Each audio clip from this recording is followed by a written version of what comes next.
Just started a nonprofit organization called Project Love in Action about love, truth, peace, right conduct, and nonviolence, and getting that into the schools on a bigger platform.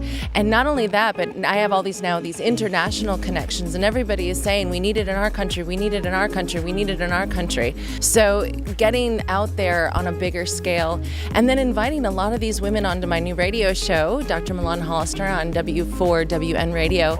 Milan Hollister is joining us live this morning. Thank you so much for coming in. We do appreciate it. Thanks for having me. I really appreciate that. Sort of give me the background on this. What inspired you to sort of take on this challenge? Everybody has a story. My particular story was rooted in a lot of abuse and trauma as a child.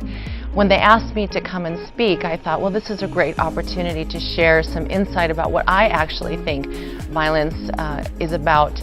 Because we always talk about violence in the physical sense, but the violence that really we don't talk about as much is violence with words, actions, and gestures. It's the unspoken violence. And for me, words are very, very damaging. I'd like to introduce Dr. Milan and share with us a little bit about the topic of which you spoke today. This morning I had the absolute pleasure to talk about not just authenticity, but how your authentic purpose goes into leadership. Because leadership is about love, it's about having purpose, it's about having a true north and a value structure, it's about integrity. So what I find is that a lot of people live in this kind of void of inauthentic purpose. And we know a lot of people like that. And I would even venture to guess that that number's huge. I'd say 85% or more. Anyone agree with that? You have these interpersonal skills, but we've got to take care of ourselves.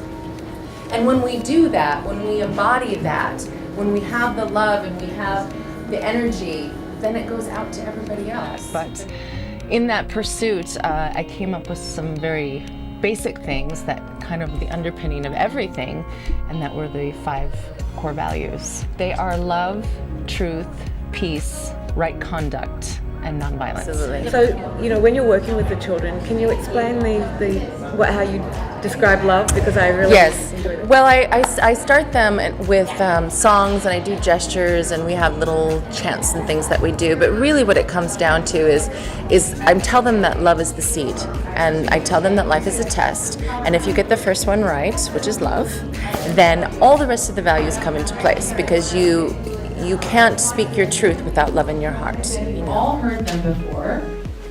Truth, love, peace, right choices, and nonviolence. So, love, peace, right choices or good choices, and nonviolence. I think the challenge with the word vulnerability is that we have come to define it as weakness. And that's vulnerability. True vulnerability is just coming from a heart space that's not weak. In fact, that's probably the most beautiful gift that you can give to anybody, is your true, authentic, heart-based self. I tell people, if you really want to be authentic, you have to stop the mind and you have to move from the heart.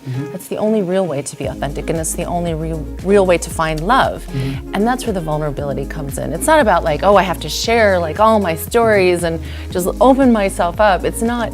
It's doing what we're doing and being present with people when we're with them. That's the vulnerability. Do we want it? Yeah. All. Because all comes with a huge responsibility. And in India, all is more about divinity. It's about finding the God self. So if that's the all we're looking for, I'm all for it. But as far as the other alls that we have kind of put into society, more money, more status, look better, all those kinds of things, hard, and we're losing our femininity, which is exactly what we need to change and heal the world. Making choices that not only impact us, but have an impact on our family, our society.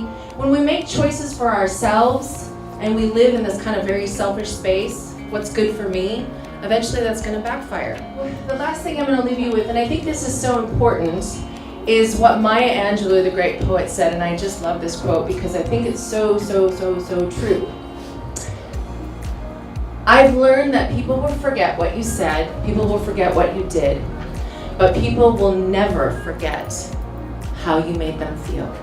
So when you go out there today, ladies and gentlemen, leave your authentic stamp, which is love, on every single